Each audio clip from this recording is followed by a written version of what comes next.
I had always imagined that if my life ever played out like a movie, it would be one of those predictable yet uplifting stories, the kind where a hard-working man builds his future, meets the love of his life, overcomes a few hurdles, and emerges stronger.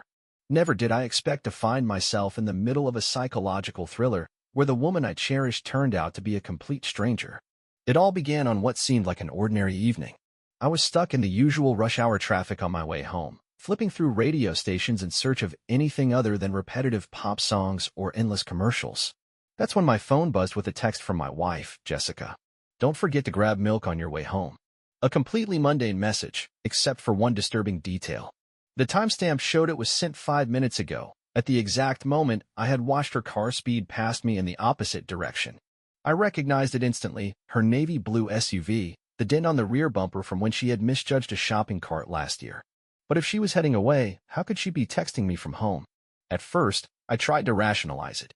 Maybe she had just stepped out for a quick errand and had used one of those scheduled text features. Perhaps traffic had played a trick on me, creating some kind of illusion. But deep down, something felt undeniably wrong. Instead of driving home, I made a sharp U-turn at the next light, deciding to follow her. I wasn't sure what I was expecting, maybe a surprise she was planning, an innocent meetup she had forgotten to mention, or just something logical that would explain the situation. But my instincts told me otherwise. She exited the highway at an unexpected turn, one that didn't lead to any grocery stores or shopping centers. Instead, it took her straight into a quiet, unfamiliar suburban neighborhood. I maintained a safe distance, my pulse quickening as I watched her vehicle slow down in front of a house I had never seen before. Without hesitation, she pulled into the driveway, like she had done it 100 times before. No checking her phone for directions. No uncertainty. She knew exactly where she was going. And then, my heart nearly stopped. A man stepped out of the house, his face lighting up as he approached her car. He was tall, muscular, the kind of guy who clearly spent his weekends at the gym. His clothes were casual, too relaxed for someone expecting company. As he leaned down, resting one arm on her car door, they exchanged a look I knew all too well, the same way she used to look at me. I sat frozen in my car, my fingers tightening around the steering wheel, my breath caught in my throat. I watched as my wife of 5 years stepped out, laughing softly as she reached up to adjust his collar, a motion that felt far too intimate, too practiced. Then, as if to drive the knife even deeper, she pulled him into a slow, familiar embrace, her fingers trailing down his back in a way that made my stomach churn. I didn't need to hear their conversation. I didn't need to follow them inside to uncover the truth. The reality was right in front of me. There was no ambiguity, no overthinking, no innocent explanation. Jessica wasn't just meeting an old friend or catching up with a coworker. She had driven here with purpose, held this man like he belonged to her, smiled at him the way she used to smile at me. I should have left. I should have gone home, taken a moment to process what I had just seen, and figured out my next move like a rational person. But I didn't.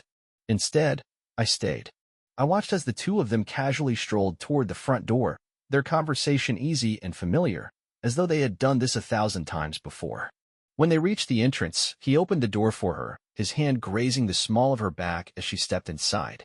Then, the door shut behind them. A sharp, bitter ache settled in my jaw as I gritted my teeth. My fingers drummed against the steering wheel while my thoughts spiraled between fury and icy determination. I needed evidence, not just for my own sanity, but for the inevitable moment when Jessica would try to twist the truth. Because I knew she would. She had a way of distorting reality, of manipulating situations until you started questioning your own eyes. So I got out of my car.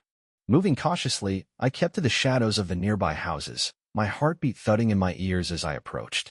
The house was a modern build, designed with wide windows and an open-concept layout. Fortunately for me, the curtains were thin. From my position at the side of the house, I could see directly into the living room. There she was. Jessica sat curled up on the couch, her legs tucked beneath her just as she did at home, only this wasn't home.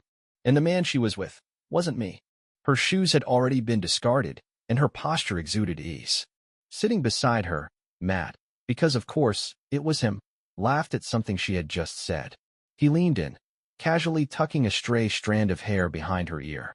The way they interacted, so natural and unguarded, painted a clear picture of familiarity, like two people deeply accustomed to each other's presence. I inhaled deeply, willing myself to stay composed. Reacting in the heat of the moment would accomplish nothing. If I wanted her to feel even a fraction of the pain she was inflicting on me, I needed to be patient. So, without hesitation, I pulled out my phone and began recording. Every fleeting glance, every touch, every moment, captured. Jessica had no idea that just beyond that glass, her carefully constructed life was beginning to unravel. She had no clue about the storm that was about to hit. The cold night air bit at my skin as I remained concealed in the shadows, my grip tightening around my phone. I watched the woman who had vowed to love me, the one who still kissed me goodbye each morning, lean into another man as if he was the one she belonged to. My stomach twisted as Matt's hand traced a path along her thigh, his movements neither hesitant nor exploratory. There was no uncertainty in his touch. This was something he had done before. This was practiced. A pattern. A relationship. I clenched my jaw, the tension so intense I could almost hear my teeth protest. And then, she laughed. My wife's laughter, meant for someone else. I had spent years decoding every variation of that sound. The polite laugh, reserved for colleagues. The dry, skeptical chuckle when she didn't quite believe me. The unrestrained, tear-filled laughter when she was truly happy. But this was a different kind of laughter. It was easy, unguarded. The kind of laugh that meant she felt safe. I should have turned away, walked back into the night, and spared myself from what was coming next. But I didn't. Instead, I let my emotions steer me toward a reckless choice. I moved closer. With my heartbeat pounding in my ears, I stepped onto the porch, careful to remain hidden within the shadows. Watching through a screen wasn't enough anymore. I needed to hear it for myself. The living room window had been left slightly ajar, whether out of carelessness or a need for fresh air, I wasn't sure. Either way, their voices carried through. He's been so preoccupied with work, Jessica mused, her tone light and teasing. Honestly, I think I could disappear for an entire weekend, and he wouldn't even notice.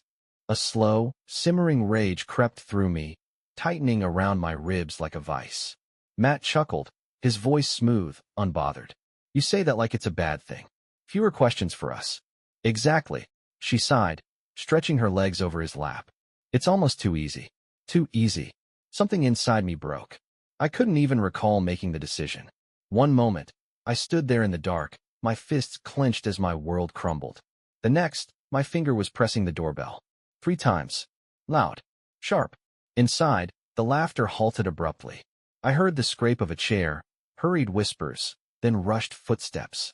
The door swung open. Jessica stood there, frozen. The color drained from her face the instant she recognized me. Her lips parted, but no words came.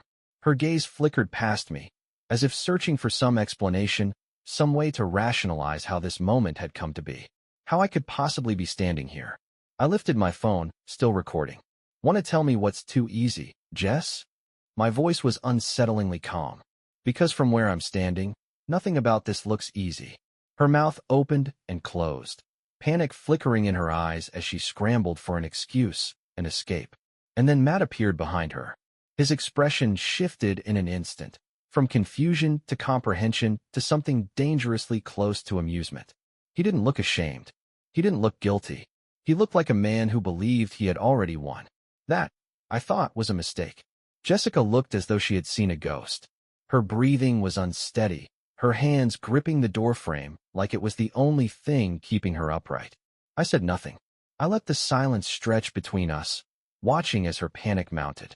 She was calculating, flipping through every possible excuse, every lie she could spin to wriggle out of this. And then, just as I expected, the performance began.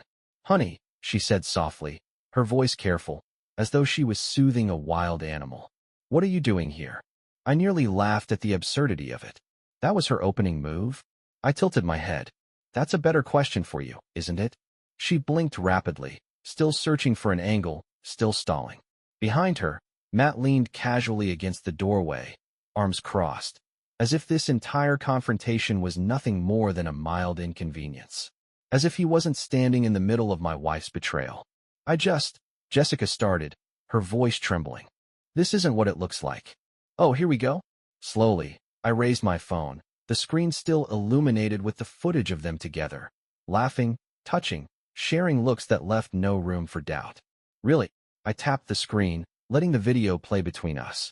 Because from where I'm standing, It looks exactly like what it is. Her breath hitched. She knew.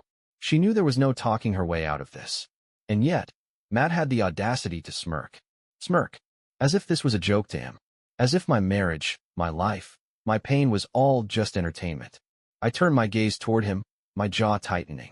You enjoying yourself? He shrugged, utterly unfazed. I stared at him, my patience worn thin. Listen, I don't know what you think is happening here.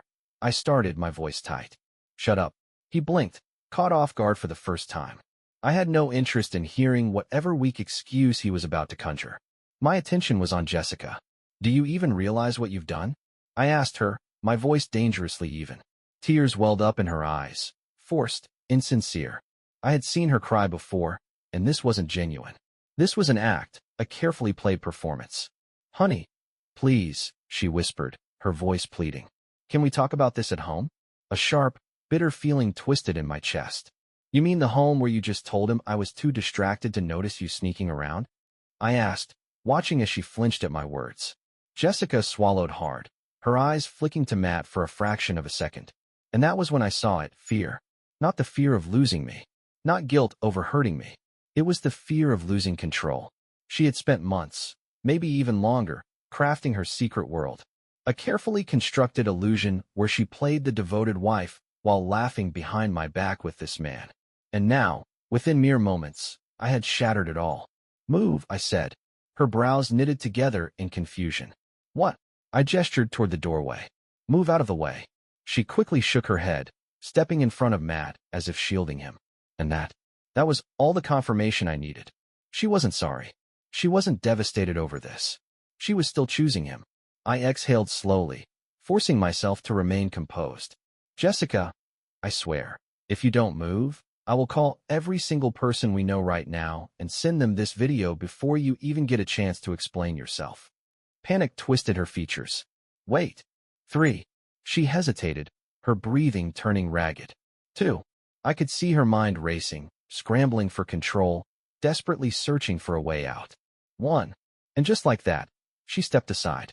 I entered the house, tension pressing in from all sides. The air was thick with deception, with betrayal, with the remnants of a life I had never known existed. Jessica backed away as I crossed the threshold, her hands gripping each other as if she could wring out an excuse that would make this all disappear. Matt didn't move. He remained where he was, leaning against the kitchen counter, arms folded, wearing that same arrogant smirk. It was the expression of a man who thought I was just an obstacle, a temporary inconvenience before he went back to my wife. I shut the door behind me. Hard. Jessica flinched. I took my time, looking around, wanting to absorb every detail of this place, their place. The house was comfortable, familiar in a way that made my stomach churn. A candle flickered on the coffee table, its wax melted from frequent use. A blanket lay draped over the couch, the same way Jessica arranged it at home. A half-empty wine glass sat on the counter. A phone charger was plugged into the wall. A toothbrush rested on the bathroom counter. My blood ran cold. This wasn't some fleeting mistake. This wasn't a careless slip-up. This was a second life. I turned to Jessica. She was twisting her fingers together so tightly I was surprised they hadn't broken. Tears streamed down her face, but they meant nothing to me. How long? I asked, my tone steady. She swallowed hard. Babe, please. I slammed my palm against the counter. The sharp sound echoed through the space, making her jump. How long? Jessica's breath hitched. She glanced at Matt, searching for help. I let out a short, bitter laugh. Unbelievable.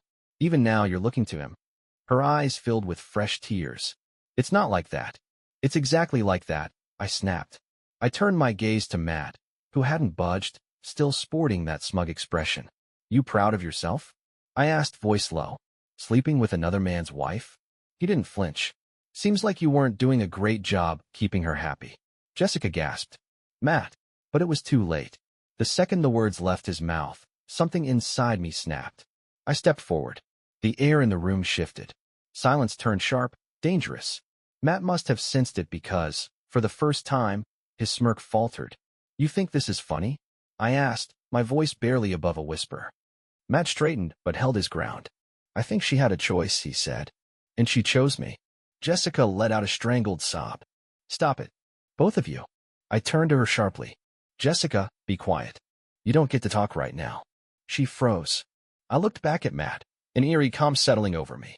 She chose you. I repeated. All right. Let's see how much she really meant it. I pulled out my phone. Jessica panicked. Wait, she cried, lunging toward me. I stepped back, keeping the phone out of her reach. One tap, one simple motion. And just like that, the video was sent.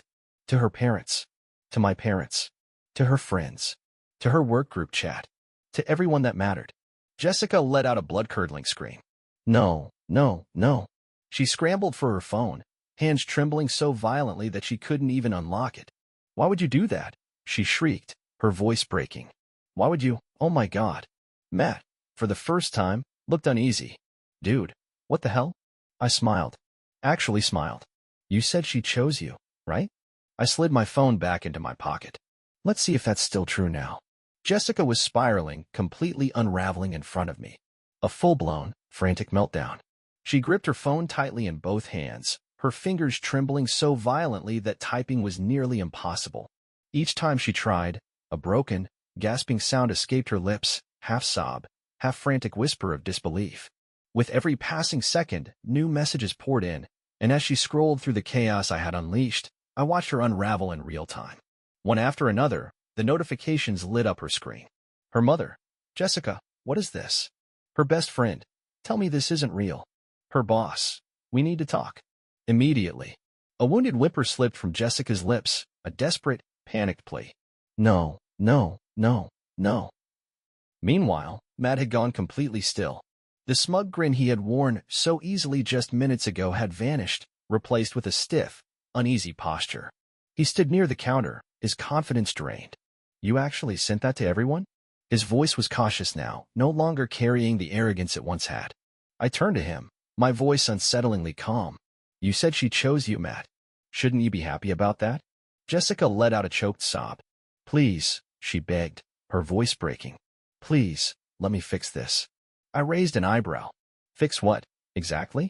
She met my gaze, devastation twisting her face into something almost unrecognizable. I took a step closer, not in anger, not in fury, but in clarity. You weren't crying when you sat on this couch with him, I said evenly. You weren't crying when you laughed about how easy this all was. You weren't crying when you looked at him the way you used to look at me. Jessica inhaled sharply, pressing shaking fingers against her forehead as if trying to physically block out the reality crashing down on her. Matt shifted uncomfortably, his weight moving from one foot to the other. Dude, he muttered. This is getting out of hand.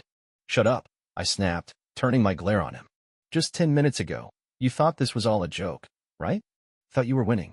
I gestured toward Jessica, who was falling apart right beside him. So tell me, Matt, do you still feel like a winner? His jaw tensed. He didn't answer. Jessica suddenly grabbed my arm. Please, she pleaded again, her voice thick with desperation. Please, let's go home and talk. I pulled my arm free, and the moment I did, her face crumpled like I had physically struck her. There is no home, Jessica, I said, my voice cold. There's just this. You and Matt. This house. The life you built behind my back. Tears welled up in her eyes, real ones this time. She opened her mouth as if to say something, but no words came out. She had nothing left to argue. I let out a slow breath, allowing the weight of the moment to settle. Then, without another word, I turned toward the door. A broken, desperate cry burst from Jessica's throat. Where are you going? I glanced over my shoulder. Anywhere but here. And with that, I walked out, leaving her to deal with the destruction she had created. The cold night air hit me like a slap, sharp, bracing, real. My heart was still pounding, my fists still clenched at my sides, but my mind was eerily quiet. I had done it. I had burned it all down. Jessica was still in that house, probably still sobbing, still spiraling, still scrambling to put out the fire she had started. And Matt? He was trapped there with her, likely realizing that he had inherited a disaster he never intended to be a part of. Good. Let them deal with each other.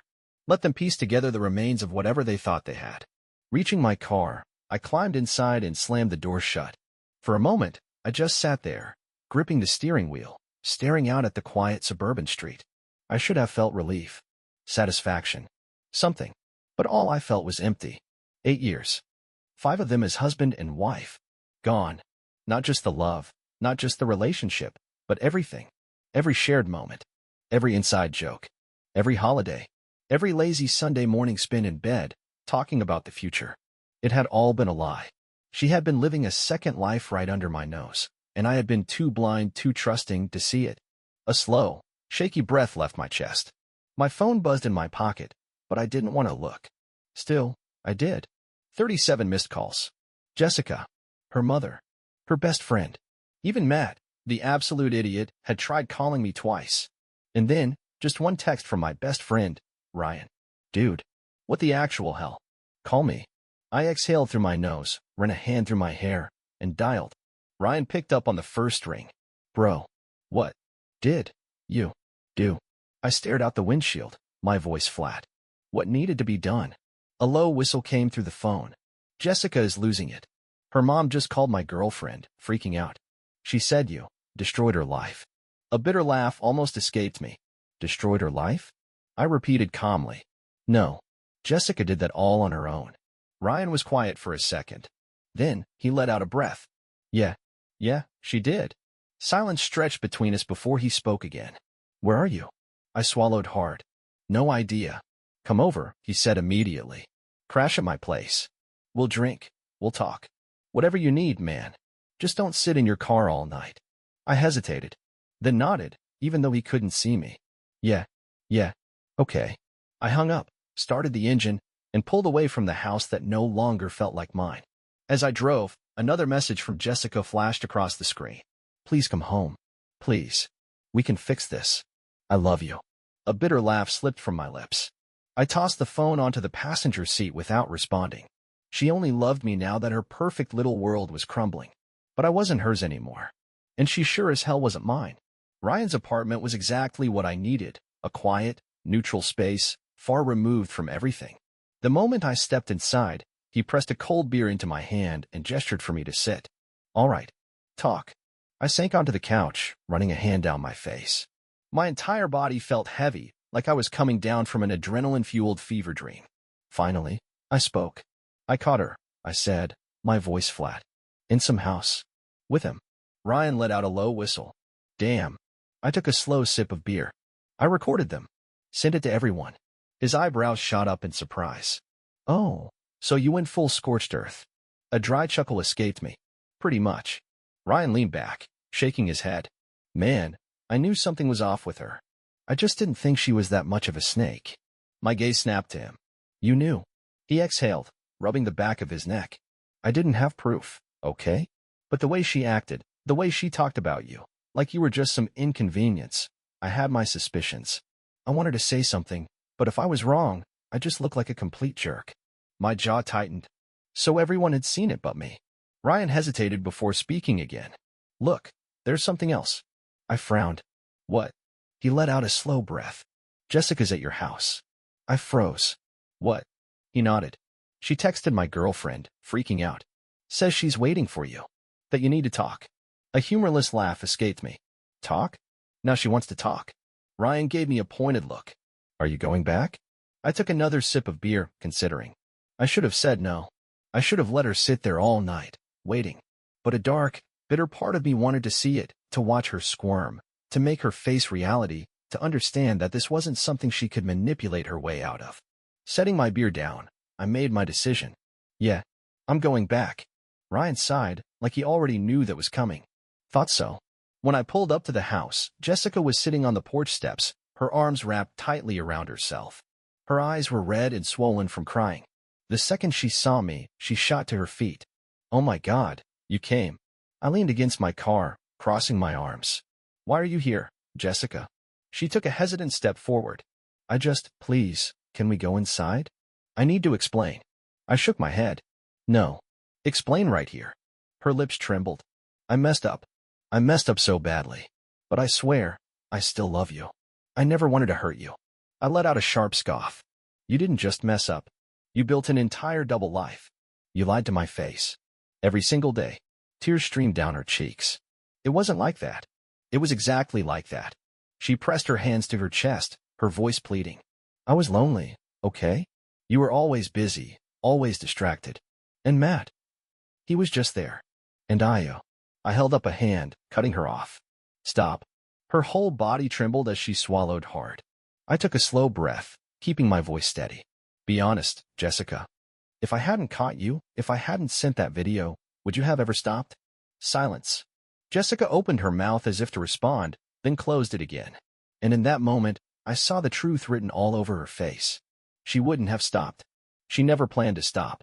She just never thought she'd get caught. A heavy weight settled in my chest, but I forced myself to stay calm. That's all I needed to know. She reached for me, her voice breaking. Please. Please. I'll do anything. Just don't. I took a step back. Jessica crumbled in front of me. Without another word, I turned, walked up to the door, and unlocked it. Then, pausing for a brief second, I looked at her one last time. This isn't your home anymore. And with that, I stepped inside and shut the door in her face. I stood in the entryway for a long moment, my hand still resting on the doorknob, my breath coming slow and steady. On the other side, I could hear Jessica falling apart, full body sobs, desperate gasps for air. The kind of crying that might have once meant something to me, but not anymore. She could cry. She could scream. She could beg. None of it would change the reality of what she had done to herself. I reached for the lock and turned it. The deadbolt clicked into place, final and unwavering. Jessica whimpered one last plea. Please. I didn't answer.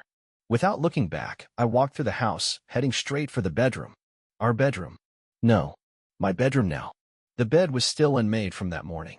Her side of the closet was untouched, her clothes still hanging there. The faint scent of her perfume lingered in the air, a bitter reminder of everything that had happened. It was everywhere. She was everywhere. I walked to the dresser, pulled open the top drawer, and stared down at the small black box buried beneath my socks. The anniversary gift I had bought her. It had been sitting there for weeks, waiting. I had planned something special a weekend away, just the two of us. I had convinced myself we were just going through a rough patch. That she still loved me. That we still had a future. I picked up the box and flipped it open. Inside was a delicate gold bracelet, engraved with the words, always and forever. A bitter laugh escaped my throat. Snapping the box shut, I tossed it into the trash. Then, I grabbed a duffel bag from the closet and began stuffing it with her things. One by one, I erased her from this house. Her shirts, her dresses, her overpriced skincare products, every last trace of her. I moved to the bathroom next. Her toothbrush, her shampoo, every single thing that belonged to her went into the bag. Piece by piece, I made sure she was gone. I had no intention of becoming one of those men who let their unfaithful wife drag out the inevitable. There would be no endless arguments, no emotional goodbyes, and certainly no desperate discussions about whether things could be salvaged. This was finished.